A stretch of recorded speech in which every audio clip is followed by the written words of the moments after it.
قحط سالی کے دہانے پر آج ہم لوگ کھڑے ہیں.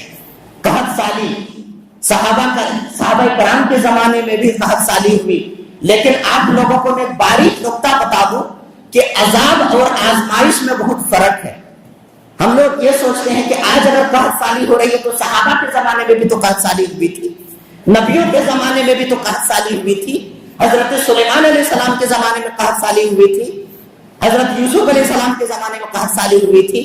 لیکن عذاب اور آزمائش میں بہت فرق ہے. اس کو سمجھنا ہے کہ جیسے قحط سالی صحابہ کے زمانے میں جب ہوئی تو صحابہ نے اپنے گناہوں کو سے توبہ کر دیا، صحابہ گڑ گڑا کر کے رونے لگے، صحابہ رات رات بھر رونے لگے، صحابہ پھٹے پرانے کپڑے پہن کر کے میدان میں نکل گئے، اللہ رب العالمین کے سامنے نمازیں پڑھ کر کے دعائیں کرنے لگے، توبہ و استغفار کرنے لگے.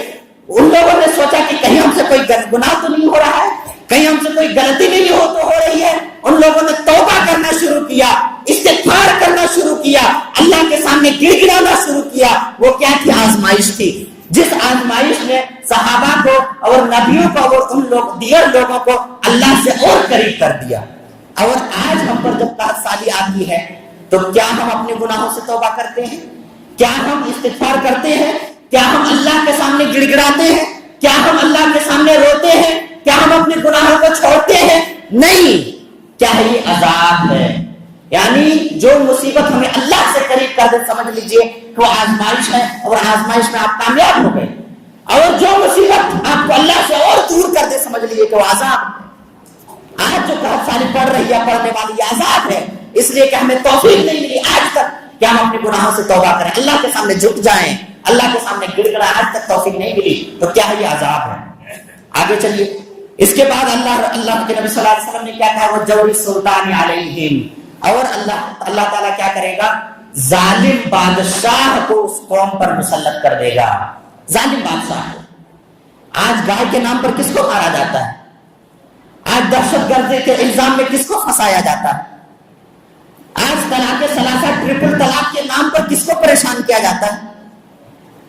آج ظالم و جابر حکمراں ہم پر مسلط ہے کہ نہیں ہے؟ جو ہم سے ہماری مذہبی آزادی چھیننا چاہتا ہے، جو ہماری ماں اور بہنوں کی آزادی چھیننا چاہتا ہے، جو ہماری ماں اور بہنوں کے پردہ چھیننا چاہتا ہے، جو اذان پر پابندی کی بات کرتا ہے، جو مسلمانوں کو پاکستان بھیجنے کی بات کرتا ہے، جو گائے کے نام پر مسلمانوں کو سرعام قتل کر دیتا ہے. کون ہے یہ؟ ظالم جابر حکمراں نہیں ہے، اللہ رب العالمین کا عذاب ہے یہ. ہم سوچتے ہیں کہ بی جے پی جیت گئی، نہیں. بی جے پی بھی اللہ کا عذاب ہے. اللہ نے اس عذاب میں ہم کو مبتلا کیا ہے. اللہ کا وعدہ ہے کہ اللہ رب العالمین تمہارے اوپر ظالم اور جابر حکمراں کو مسلط کرے گا. آج اگر ظالم اور جابر ہمارے سر پر حکمراں ہمارے سر پر کھڑا ہے، ہماری غلطی. آگے چلیے. تیسری چیز نبی صلی اللہ علیہ وسلم نے کیا کہا؟ وَلَمْ يَمْنَعُوا زَكَاةَ أَمْوَالِهِمْ إِلَّا مُنِعُوا الْقَطْرَ مِنَ السَّمَاءِ وَلَوْلَا الْبَهَائِمُ لَمْ يُمْطِرُوا. کہ جب لوگ زکات کو روک لیں گے، زکات کو جب لوگ اپنا حق سمجھنے لگیں گے تو اللہ رب العالمین آسمان سے بارش کو روک دے گا. زکات. کتنے لوگ ہیں جو صحیح سے اپنے بینک بیلنس کو، اپنے بزنس کا، اپنے آمدنی کا صحیح حساب لگا کر کے صحیح زکات نکالتا؟ کتنے ایسے آدمی؟ اگر ہم لوگ صحیح زکات ادا کرتے تو آج ہمارے سماج میں غریبی نہیں ہوتی. بیوہ جو پریشان ہے وہ بیوہ پریشان نہیں ہوتے. لڑکی کی شادی کے لیے جو لوگ پریشان ہیں وہ لڑکی کی شادی کے لیے پریشان نہیں ہوتے. زکات کو ہم نے صحیح ادا نہیں کیا. اگر مولوی عالم اگر مدرسے کے نام پر یا اسی طرح سے غریب اگر اپنی غریبی کے نام پر، مفلس اگر مفلسی کے نام پر آ کر کے ہمارے دروازے پر ہاتھ نہ پھیلائے تو کیا ہم صحیح اپنے مال کے زکات کا حساب کتاب لگا کر کے لے جا کر کے مدرسے میں پہنچا دیں گے؟ غریب کو لے جا کر کے کیا ہم پہنچا دیں گے؟ ایک بیوہ کو لے جا کر کے کیا ہم پہنچا دیں گے؟ ایک مفلس کو کیا ہم لے جا کر کے پہنچائیں گے؟ نہیں. سارا کھا جائیں گے. اگر مولوی چندہ لینے نہ آئے تو ہم مال پورا کھا جائیں گے. زکات کا مال، صدقہ کا مال پورا کھا جائیں گے. آج زکات لینے کے لیے تو آتا ہم لوگ اس کو برا سمجھتے ہیں.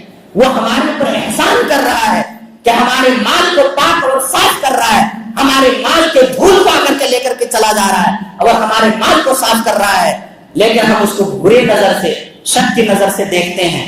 میرے دوستوں اور بزرگوں، تو زکوٰۃ کا کیا نظام ہے ہمارے سماج اور معاشرے میں؟ جیسے صحابہ کے زمانے میں جو نظام ہوا کرتا تھا بیت المال، سارے لوگ اپنے زکوٰۃ کا، صدقات کا حساب و کتاب لگا لیتے تھے، لگا کر کے بیت المال میں جمع کر دیتے تھے۔ بیت المال سے اس کے بعد جو غریب ہیں، جو یتیم ہیں، جو مجبور ہیں، جو قرض دار ہیں، جو بیوہ ہیں، سارے لوگوں کو لے جا کے پہنچا دیا جاتا تھا۔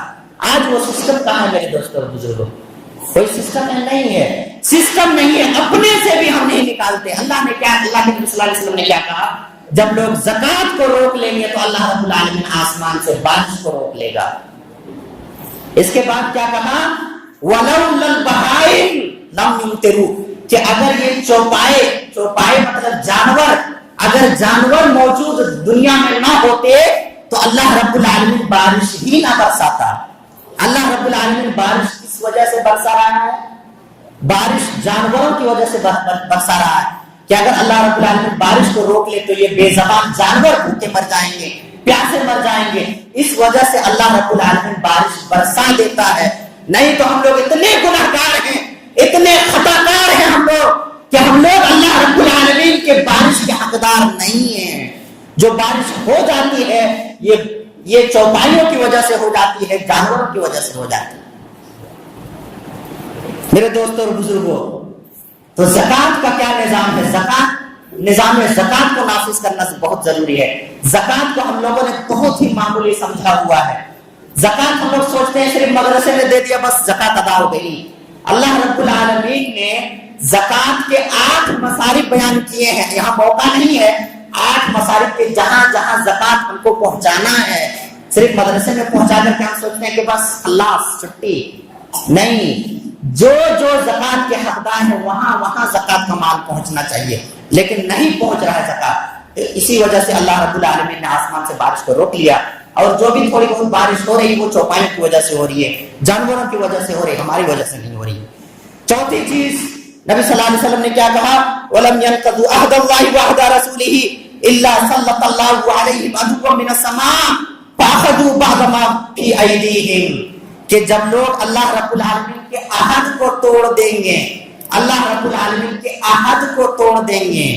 اللہ رب العالمین کا عہد کیا ہے؟ نماز۔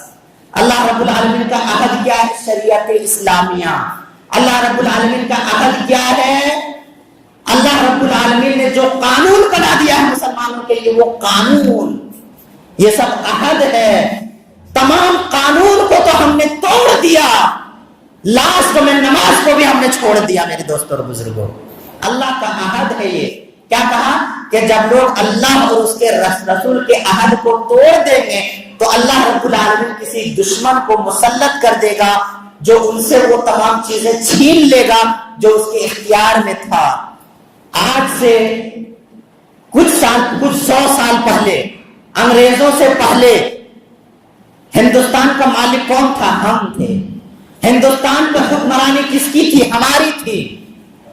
تاج کے مالک کون تھے؟ ہم تھے۔ تخت و تاج کے مالک ہم تھے۔ پورے ہندوستان پر حکمرانی ہماری تھی، لیکن جب لوگوں نے اللہ کے عہد کو چھوڑا، اللہ کے قانون کو توڑا، تو اللہ رب العالمین نے ان سے تمام اختیارات کو لے کر کے انگریزوں کو سپرد کر دیا، اور انگریزوں سے لے کر کے پھر کافروں اور مشرکوں کے سپرد کر دیا۔ میرے دوستوں اور بزرگوں، ہمارے پاس کیا اختیارات ہیں؟ کچھ بھی اختیارات نہیں، ہمارے پاس کچھ بھی اختیارات نہیں ہے۔ وقت نہیں تو میں بتاتا کہ ہمارے پاس کتنے کم اختیارات ہیں۔ بہرحال کہنے کا یہ مطلب ہے، نبی صلی اللہ علیہ وسلم نے کہا کہ جب لوگ اللہ کے عہد کو توڑ دیں گے تو اللہ رب العالمین تمام اختیارات کو چھین لے گا۔ آج ہمارے پاس اختیارات ختم ہوتے جا رہے ہیں۔ ایک دن وہ آئے گا کہ ہم مسجد سے ہم لاؤڈ اسپیکر میں اذان بھی نہیں دے پائیں گے۔ وہ وقت بھی آئے گا کہ ہماری ماں اور بہنیں نقاب بھی نہیں پہن پائیں گی۔ وہ وقت بھی آئے گا کہ ہم اپنے پسند سے، اپنے حساب سے ہم جی بھی نہیں سکتے، یعنی داڑھی بھی نہیں رکھ سکیں گے، کرتا پاجامہ بھی نہیں پہن سکیں گے، اپنی مرضی سے ہم کھا بھی نہیں سکیں گے۔ میرے دوستوں اور بزرگوں، یہ اختیارات ہیں جو دھیرے دھیرے اللہ رب العالمین چھین رہا ہے۔ پانچویں چیز اور آخری چیز کیا کہا نبی صلی اللہ علیہ وسلم نے؟ وما لم تحكم ائمتهم بكتاب الله ويتخيروا مما انزل الله الا جعل الله بعثهم بينهم، کہ جب کسی قوم کے امام، جب کسی قوم کے رہنما اللہ کی کتاب کے حساب سے فیصلہ کرنا چھوڑ دیں گے۔ آج ہمارے سماج میں کتنی لڑائیاں ہوتی ہیں، زمین کی لڑائی، شوہر بیوی کی لڑائی، بھائی بھائی کی لڑائی، کتنی لڑائیاں ہوتی ہیں، لیکن کتنے فیصلے قرآن اور حدیث کے مطابق ہوتے ہیں؟ ذرا بتائیے، ایک بھی فیصلہ بتا دیجئے۔ شوہر اور بیوی کے درمیان لڑائی ہوئی، طلاق کی نوبت آ گئی، ایک بھی ہمارے سماج میں ایسا طلاق آپ دکھا دیجئے کہ حدیث کے مطابق شوہر اور بیوی کے درمیان جدائی ہوئی ہو، طلاق ہوا ہو، ایک بھی آپ ہمیں دکھا دیجئے۔ نہیں، کوئی بھی عالم، کسی بھی عالم کو فیصلہ کرنے کے لیے نہیں بلایا جاتا، کسی بھی عالم سے یہ نہیں کہا جاتا کہ یہ رہا قرآن اور یہ رہی حدیث، قرآن اور حدیث کے مطابق آپ فیصلہ کر دیجئے، ہم ماننے کے لیے تیار ہیں۔ نہیں، وہاں پہ جو سماج میں جو چودھری قسم کے لوگ ہیں وہ آ جاتے ہیں، جو لوگ اہل ثروت ہیں وہ آ جاتے ہیں، جو اہل رسوخ ہیں وہ آ جاتے ہیں، جو موڑ میں چوک چوراہوں میں بیٹھنے والے ہیں وہ آ جاتے ہیں۔ وہاں پہ امام کو نہیں بلایا جاتا، وہاں پہ عالم کو نہیں بلایا جاتا، کتاب کے مطابق فیصلہ نہیں کیا جاتا۔ ہم کیسے مسلمان ہیں کہ ہمارے فیصلے قرآن کے مطابق نہیں ہوتے؟ اور نبی صلی اللہ علیہ وسلم نے کیا کہا؟ جب قرآن کے مطابق کتاب اللہ کی کتاب کے مطابق جب فیصلے نہیں ہوں گے تو اللہ رب العالمین آپسی لڑائی میں مبتلا کر دے گا، آپسی جھگڑوں میں مبتلا کر دے گا۔ آج ہم آپسی لڑائی و جھگڑے میں گرفتار ہیں کہ نہیں ہیں؟ ہمارے رشتہ داروں کے درمیان دوریاں بڑھتی جا رہی ہے، پڑوسیوں کے درمیان دوریاں بڑھتی جا رہی ہے، آپسی لڑائی، آپسی جھگڑے، تناؤ، دشمنی، ناچاقی، نا اتفاقی میں ہم گرفتار ہو چکے ہیں میرے دوستوں اور بزرگوں۔ وجہ کیا ہے؟ اللہ کے کتاب کے مطابق فیصلہ نہ کرنا۔ تو یہ 5 چیزیں ہیں حدیث میں نبی کریم صلی اللہ علیہ وسلم نے بیان کر دیا۔ اب اپنے آپ کو، اپنے سماج کو اس حدیث کے سامنے لا کر کے کھڑا کریں اور دیکھیں، اس آئینہ میں پرکھیں، اپنے ایمان کا جائزہ لیں، اپنے سماج کا جائزہ لیں، سوچیں، غور فکر کریں کہ آج جن عذاب میں ہم مبتلا ہیں، جن پریشانیوں میں ہم مبتلا ہیں، جن مصیبتوں میں ہم گرفتار ہیں، ان کی وجوہات یہی سب ہے کہ نہیں ہے؟ یہی برائیاں ہیں کہ نہیں ہے؟ اگر اب بھی ہم نے توبہ نہیں کیا، اگر ہم نے اب بھی استغفار نہیں کیا تو میرے دوستوں اور بزرگوں اور مزید ہم عذاب میں مبتلا ہو سکتے ہیں۔ یہ تو دنیاوی عذاب ہے، آخرت میں جو عذاب ہونے والا ہے وہ تو ہے ہی میرے دوستوں اور بزرگوں۔ تو یہ حدیث ہمیں آئینہ دکھاتی ہے، یہ حدیث ہمیں بتاتی ہے، یہ حدیث ہمیں سوچنے پر مجبور کرتی ہے۔ اگر ہم نے اب بھی نہیں سوچا، اگر ہم اب بھی بیدار نہیں ہوئے، اگر یہ حدیث ہمیں اب بھی بیدار نہیں کر پائی تو اب کیا آسمان سے فرشتے آئیں گے؟ کیا دوبارہ پھر نبی آئیں گے؟ آنے والے نہیں ہے۔ یہی حدیثیں ہمیں جگائے گی، یہی قرآن کی آیتیں ہمیں جگائے گی، یہی عالم اور یہی علماء ہمیں پڑھ کر کے سنائیں گے۔ ضرورت ہے کہ ہم ان حدیثوں پر، ان قرآن کی آیتوں پر ہم غور و فکر کریں۔ آخر میں اللہ رب العالمین سے دعا ہے کہ اللہ تعالیٰ ہم تمام لوگوں کو نیک عمل کرنے کی توفیق عطا فرما۔ یا اللہ، ہم جن مصیبتوں میں، جن تکلیفوں میں، جن آزمائشوں میں ہم گرفتار ہیں، یا اللہ ان سب سے تو ہمیں نجات دے۔ تقبل یا رب العالمین۔ بارک اللہ لنا ولکم فی القرآن العظیم ونفعنا وإياکم بالآیات والذکر الحکیم، انہ تعالی جواد کریم علیکم برحمتہ۔